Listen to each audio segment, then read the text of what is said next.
नमस्कार, मैं हूं तान्या कसौधन। स्वागत है आपका ग्राउंड ज़ीरो भारत में। आज मैं मौजूद हूं उत्तर प्रदेश की राजधानी लखनऊ के कांग्रेस कार्यालय में। जी हाँ, कांग्रेस के प्रदेश कार्यालय में आज मैं मौजूद हूं और इस समय देखा जा रहा है कि कुछ मुद्दों को लेकर के, कुछ अहम मुद्दों को लेकर के कांग्रेस कमेटी के अध्यक्ष अजय रॉय और आराधना मिश्रा द्वारा आज प्रेस वार्ता रखी गई है। तो चलिए देखते हैं कि आज प्रेस वार्ता में क्या कुछ खास है और क्या बताने वाले हैं, क्योंकि आज अहम मुद्दा है। और अहम मुद्दा इसलिए भी हो सकता है क्योंकि योगी मंत्रालय के, जी हाँ, योगी सरकार के 8 साल कार्यकाल पूरे हो रहे हैं। तो चलिए देखते हैं कि किस मुद्दे को लेकर के आज ये चर्चा होने वाली है। दोस्तों, बहुत ही गंभीर मुद्दे पर आज हमारे अध्यक्ष जी और विधानमंडल दल की हमारी नेता आराधना मिश्रा मोना जी आपको संबोधित करेंगे। मेरी पार्टी के साथियों से एक रिक्वेस्ट है, जो पीछे बैठे होते हैं, कृपया जब प्रेस कॉन्फ्रेंस चल रही हो तो पीछे बातचीत करने की कोशिश न करें, क्योंकि यहाँ बहुत गंभीर मुद्दे पर बात होने वाली है। और मैं श्रीमती आराधना मिश्रा मोना, जो हमारी विधानमंडल दल की नेता है, उनको आप सदन में सुनते रहे हैं तमाम मुद्दों पर। हम उनसे आग्रह करते हैं कि वो संबोधित करें। साथियों, आज एक बहुत ही महत्वपूर्ण विषय पर ये प्रेस कॉन्फ्रेंस आहूत की गई है। 8 साल का बेमिसाल होने का दावा सरकार ने किया, पर मैं इतना जरूर कहूंगी कि 8 साल में उत्तर प्रदेश को योगी सरकार ने केवल असुरक्षा दी, अविश्वास दिया है और असंवेदनशीलता की।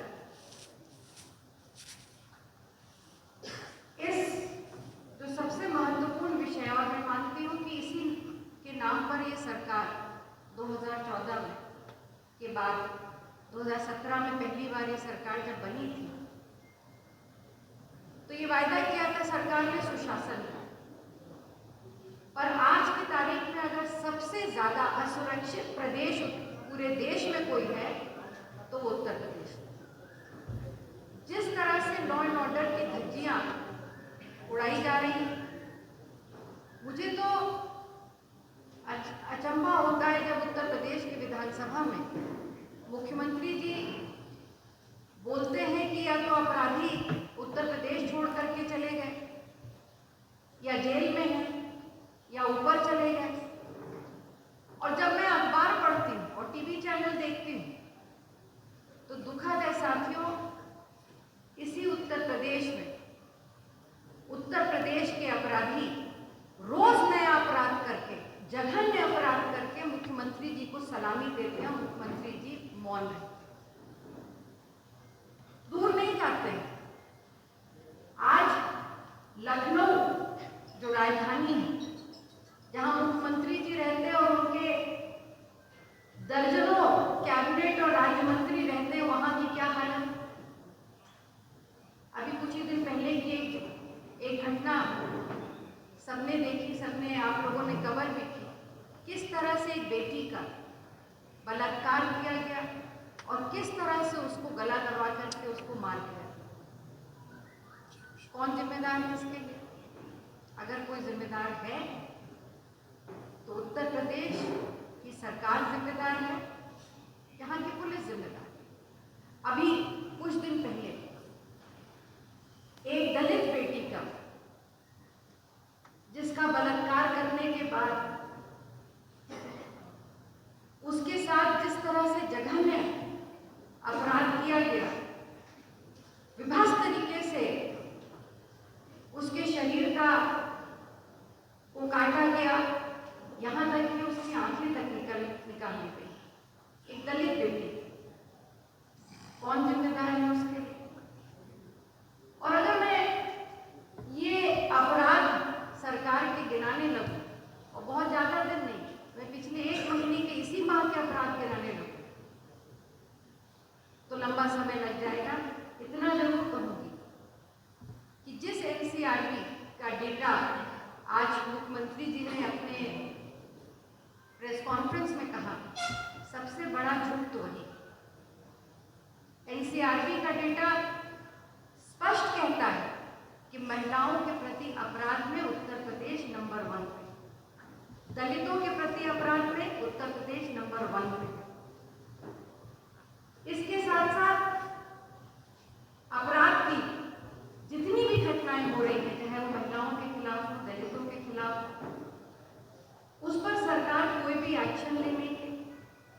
या उसको रोकने के लिए, और खासकर जो नया तरह का अपराध जो डिजिटल अपराध शुरू हुआ है, डिजिटल अरेस्ट जिसको कहते हैं, ये अपराध दिन पे दिन बढ़ते जा रहे हैं, पर सरकार का इस पर कोई ध्यान नहीं, ना ही कोई इनकी तैयारी। दूसरा जो महत्वपूर्ण विषय है, लगातार सरकार से हमने मांग करी, दिल्ली से लेकर के लखनऊ तक, कि संविधान में जो आरक्षण का प्रावधान है उसको सुरक्षित रखा है। पर लगातार ये सरकार इस देश के और इस प्रदेश के लाखों लोगों के, करोड़ों लोगों के अधिकार का हनन कर, क्या इस बात से इनकार नहीं किया जा सकता? क्या ये सच नहीं है कि जिस तरह से आज आरक्षण, चाहे वो 69,000 शिक्षक भर्ती की बात हो, ये जितने भी सरकार नियुक्तियां कर रही है, इसमें कहीं भी आरक्षण का पालन नहीं किया जाता। और खासकर जो एक सबसे बड़ी विभीषिका बन करके आज तैयार हुई है, वो है ये कॉन्ट्रैक्ट वर्कर्स। जो लोग हैं वो अपनी मनमानी कर रहे हैं, जो कॉन्ट्रैक्टर्स हैं ये अपने हिसाब से लोगों को रख रहे हैं, इसमें आरक्षण का कोई प्रावधान नहीं। और लगातार सदन में इस बात को उठाने पर भी सरकार का ये कहना है कि वहाँ पर आरक्षण का पालन किया जाता है। इसका स्पष्ट सीधा सीधा मतलब है कि कहीं ना कहीं सरकार की और जो ये एजेंसीज हैं, इनका कुछ ना कुछ आपस में संबंध है, इसलिए आरक्षण को दरकिनार किया जा रहा है। मैं ये कहूँगी कि ये सरकार आरक्षण विरोधी है, और इसीलिए ये जो नौजवान युवा जो आज दर दर भटक रहे हैं नौकरी के लिए, पहले तो उनको आप नौकरी नहीं दे पा रहे हैं। पिछले 8 वर्षों में जितनी भी आपने नियुक्तियां निकाली, हर नियुक्ति को आपको रोकना पड़ा क्योंकि उसमें कहीं ना कहीं कोई कमी थी या पेपर लीक हो गया, कहीं न्यायालय को उसमें इंटरवीन करना पड़ा। तो आज जिस प्रदेश में नौकरी देने का वायदा आपने नौजवानों को किया था, आज नौजवान बेरोजगारी को लेकर के सड़कों पर मजबूर हैं आंदोलन करने के लिए, उसको आप नौकरी तो नहीं दे पाते, पर पुलिस की लाठियां उसको जरूर मिलती हैं जब वो अपनी बात को सुनने का प्रयास करता है। जिस तरह से स्वास्थ्य व्यवस्था का मैं जरूर आप सबके सामने उस पर जरूर कहूँगी कि इस पर संज्ञान लेना चाहिए, क्योंकि आज 25 करोड़ की आबादी वाले इस प्रदेश में, जहाँ 70% लोग गांव में रहते हैं, 50% लोग अपनी रोजमर्रा की जिंदगी के बाद इतना कुछ नहीं बचा पाते कि वो कुछ बचाए ताकि वो किसी अपने परिवार की बीमारी पे खर्च कर पाए। ऐसे में सरकार एक आयुष्मान योजना लेके आई। आज मैं देख रही थी, मुख्यमंत्री जी ने बताया कि आयुष्मान योजना में सरकार उत्तर प्रदेश नंबर 1। पर मैं एक बात मुख्यमंत्री जी बताना भूल गए कि उन्होंने ये तो बता दिया कि आयुष्मान धारकों के और उनकी इस योजना में नंबर 1 पे, पर ये बताना भूल गए कि जो आयुष्मान कार्ड में जो धांधली हुई उसमें भी उत्तर प्रदेश नंबर 1 पे। और ये मैं आपको डेटा के साथ, इसको आप चाहिएगा तो वेरीफाई कर लीजिएगा, राष्ट्रीय स्वास्थ्य प्राधिकरण NHA, इसमें इसकी एक इकाई है राष्ट्रीय धोखाधड़ी विरोधी इकाई NAFU, उसकी जांच में 139 करोड़ के अधिक का फर्जी क्लेम आयुष्मान कार्ड धारकों द्वारा कराया गया है। ये एक बहुत बड़ा स्कैम है और इसमें उत्तर प्रदेश नंबर 1। ये मुख्यमंत्री जी बताना भूल। इतनी दुखद बात है कि आज सबसे महत्वपूर्ण विभाग है उत्तर प्रदेश में स्वास्थ्य, और 6% पैसा मिला। अब मुझे नहीं मालूम कि स्वास्थ्य विभाग में बजट देने में क्यों कोताही करते हैं मुख्यमंत्री जी। आपस में क्या सामंजस्य या असमंजस्य मैं नहीं कह सकती, उस पर मैं कोई टिप्पणी नहीं करूंगी, पर इतना जरूर कहूंगी कि इस व्यवस्था का असर अगर किसी पे पड़ा है, उत्तर प्रदेश की स्वास्थ्य व्यवस्था पे पड़ा है, उत्तर प्रदेश की जनता पे पड़ा है। और चौथा बिंदु जो है वो हमारे युवाओं से जुड़ा हुआ बिंदु है। इस प्रदेश की अर्थव्यवस्था से जुड़ा हुआ बिंदु है। बड़ा हास्यास्पद है कि हर बार जब सदन शुरू होता है, बजट शुरू होता है, नया साल आता है और जब सरकार अपना बखान करती है तो सबसे ज्यादा वो इन्वेस्टर समिट की बात करती है। सच्चाई ये है कि आज उत्तर प्रदेश में इन्वेस्टर समिट हुए, ग्राउंड ब्रेकिंग सेरेमनीज हुई, जिसमें करोड़ों रुपए सरकार ने रेड कारपेट में खर्च किया, पर धरातल पर मुझे तो कोई नहीं दिखाई दिया कि कहीं कोई फैक्ट्री बनी हो, मिल बनी हो। मुझे नहीं दिखाई दिया, अगर आप लोग की जानकारी में हो तो मैं नहीं कह सकती, पर उत्तर प्रदेश का दौरा हम और अध्यक्ष जी भी करते हैं। मुझे तो कहीं कोई ऐसी फैक्ट्री, मिल या कोई ऐसा दिखाई नहीं दिया जो इन्वेस्टर समिट के माध्यम से उत्तर प्रदेश में आया हो। तो ये इन्वेस्टमेंट जो है केवल MOU साइन करने के लिए या धरातल पर उन योजनाओं का क्रियान्वयन करने के लिए जिससे हमारे नौजवानों को रोजगार मिले। मैंने स्पष्ट कहा और मैं फिर आज आपके माध्यम से ये मांग करती हूँ कि जो मुख्यमंत्री जी ने अपने भाषण में, आज वो भाषण ही था क्योंकि वो वन वे कम्युनिकेशन था, प्रेस कॉन्फ्रेंस बुलाई गई थी जिसमें उन्होंने अपनी बात कह दी, पर आप उनसे कुछ ना पूछ पाए। तो उस भाषण में उन्होंने जो भी इन्वेस्टर समिट और अर्थव्यवस्था को लेके कहा, मैं पूछना चाहती हूँ कि क्या सरकार उस पर व्हाइट पेपर लाएगी और ये जनता को बताएगी कि जो लाखों करोड़ के इन्वेस्टमेंट की आप इन्वेस्टर समिट के माध्यम से बात करते हैं वो इन्वेस्टमेंट है धरातल पे कब उतरेगा। मैं आपको एक बात का मैं बताना चाहती हूँ और चाहती हूँ कि इस पर आप जरूर ध्यान दीजिएगा। 9 लाख करोड़ का बजट है और हर बार बजट बढ़ जाता है और जिसका बखान सरकार करती है कि ऐतिहासिक बजट लेकर 9 लाख करोड़ का बजट आया, 8 लाख करोड़ का, पर ये भी मुख्यमंत्री जी अपने वक्तव्य में ये बताना भूल गए कि इसी प्रदेश उत्तर प्रदेश की सरकार पर 9 लाख करोड़ का कर्जा है। जितने का बजट है उतना कर्जा, उससे ज्यादा कर्जा है। और दूसरी बात, आप ये जो बजट का आकार बड़ा कर देते हैं, इसका पैसा कहां से है? इसका पैसा अतिरिक्त बोझ डालकर आप टैक्स के माध्यम से जनता से ही तो लेंगे। तो पैसा तो आप ले रहे हैं, पर जब खर्च करने की बात आती है तो मात्र पिछले बजट में 55% ही सरकार अपने बजट में खर्च कर सकती है, अपने विभागों में खर्च करती है 55%, जिसमें कुछ विभाग ऐसे भी हैं जो 50% और वो महत्वपूर्ण विभाग हैं।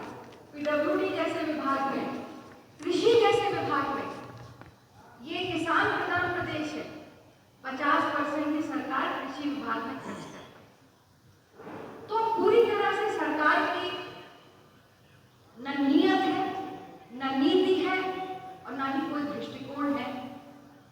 और 8 साल का जो ढिंडोरा सरकार पीट रही है अपनी उपलब्धियों का, ये कुछ नहीं है, ये वैसे ही झूठ का पुलिंदा है, ये वैसे ही इबारत है जो सफेद कागज पर झूठ की क्याली साही से लिखी गई, जिसका ढिंडोरा आज मुख्यमंत्री जी ने 8 साल के अपने उपलब्धियों में गिनाया है। ये सरकार पूरी तरह से उत्तर प्रदेश की अर्थव्यवस्था को संभालने में, कानून व्यवस्था को संभालने में, नौजवानों को रोजगार देने में ध्वस्त हो चुकी है और कुछ भी नहीं। मैं माननीय अध्यक्ष जी से अनुरोध करूंगी कि ये बाकी के जो हमारे विषय हैं अभी हमारे विधानमंडल के नेता आदरणीय आराधना मिश्रा मोना जी ने विस्तृत से जो विधानसभा के अंदर जो सरकार योगी जी के द्वारा जो बातें सामने आई उसका पूरा विस्तृत से इन्होंने अपनी बात रखी उसमें। और जो योगी सरकार कुशासन के 8 साल प्रदेश बदहाल, जनता बेहाल, हम पूछते हैं 8 सवाल। मेरा पहला सवाल, योगी जी क्यों है प्रदेश के युवाओं का भविष्य अंधकार में? दूसरा सवाल, मुख्यमंत्री जी बताएं कि इनके शासनकाल में किसान और मजदूर क्यों है बदहाल? तीसरा सवाल, भ्रष्टाचार मुक्त प्रदेश का दावा करने वाली योगी जी यह बताएं कि उत्तर प्रदेश भ्रष्टाचार युक्त कैसे हो गया है? चौथा सवाल, मुख्यमंत्री जी योगी आदित्यनाथ जी पूरे प्रदेश की तरफ से यह सवाल है कि क्यों इस प्रदेश में सामाजिक सद्भाव बिगाड़ने का एक राज्य प्रायोजित अभियान चलाया जा रहा है? पहला है हमारा सवाल, उसमें विस्तार से पर्चा लीक सरकार, लोक सेवा आयोग की निरंकुशता, सालों से नई शिक्षक भर्ती नहीं, निजी क्षेत्र में भी नए निवेश न होने के कारण युवाओं के लिए नौकरियां नहीं, इंटरनेशनल लेबर ऑर्गेनाइजेशन के अनुसार उत्तर प्रदेश सबसे अधिक बेरोजगार युवा हैं यहाँ पर। दूसरा कि ये मुख्यमंत्री जी बताएं कि इनके शासन में किसान मजदूर बदहाल क्यों है? 7 दिसंबर 2024 से नरेगा मजदूरों की 100 करोड़ से अधिक की मजदूरी बकाया है। अभी ये होली निकल गई, रमजान का पवित्र महीना चल रहा है, ईद आने वाला है, और ये मजदूर कैसे अपनी होली मनाएंगे, कैसे अपनी होली मनाएं और कैसे आगे ईद मनाएंगे? योगी जी ये जरूर बताइए इस प्रदेश के गरीब मजदूरों को, आम लोगों को जो परेशान है। यह बात आम है कि प्रदेश से मजदूरी समय से नहीं मिलती और अक्सर मजदूर भुखमरी के कगार पर पहुंच जाते हैं। किसानों की आय दुगनी नहीं हुई मगर उनकी लागत जरूर बढ़ गई, जिसकी वजह से किसान कमा रहे थे, अब जनता भी नहीं कमा पा रही। अक्टूबर 2024 में डीएपी की कालाबाजारी हुई और बाजार से अधिक पैसे देने पर डीएपी नहीं मिल रहा है। फ्री बिजली माफ की योजना इतने अगर लगे हुए थे तो अभी किसान की बिजली कहीं भी माफ नहीं हुई। गन्ना समर्थन मूल्य पिछले 8 सालों में मात्र 3 बार बढ़ा और हुआ कुल 55 रुपये, जबकि महंगाई कहां से कहां पहुंच गई।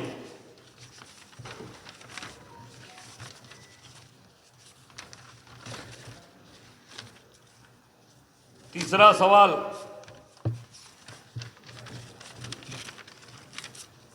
भ्रष्टाचार मुक्त प्रदेश का दावा करने वाले योगी जी ये बताएं कि उत्तर प्रदेश भ्रष्टाचार युक्त कैसे हो गया?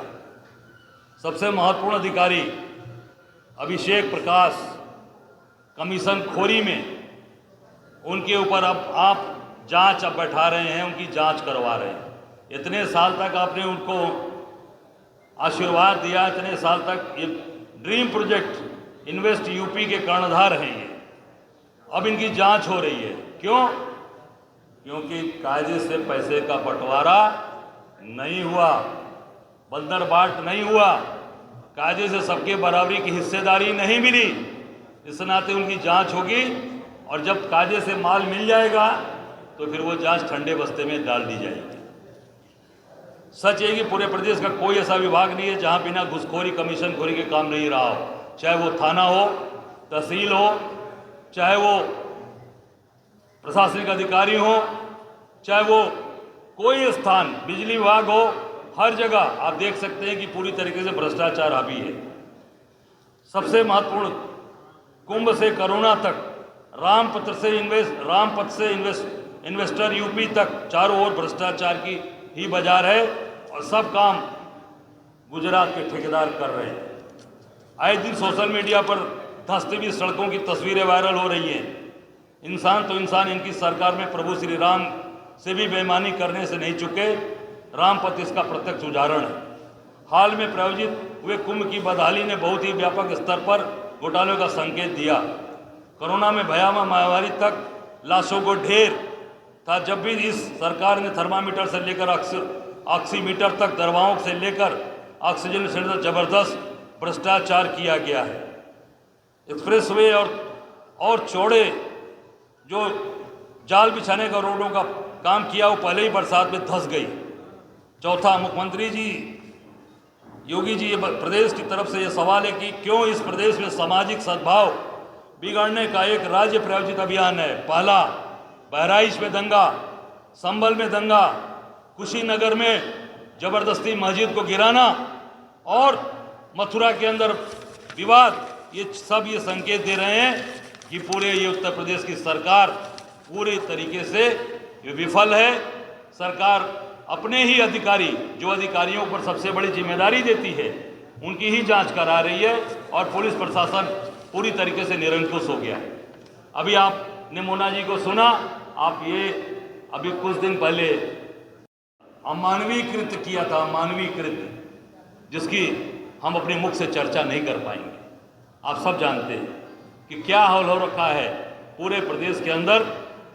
लगातार अत्याचार, अन्याय और इनके लोग कर रहे हैं, इनके मंत्री कर रहे हैं, इनके चुने हुए जनप्रतिनिधि कर रहे हैं। एक विधायक अपना कपड़ा फाड़कर या फाड़ा गया या फाड़कर, कोई नंद गुजर हैं पश्चिम में, वो लगातार इस सरकार पर खुद हमला कर रहे हैं और अभी फटे कपड़े ही सुन रहे हैं, पहन कर घूम रहे हैं।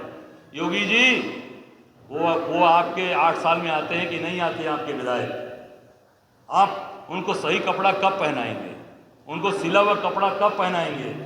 अपने विधायकों की रक्षा नहीं कर पाने वाली सरकार, अपने खुद के लोगों के साथ न खड़े होने वाली सरकार 8 साल में 20 साल का डंका बजा रही है।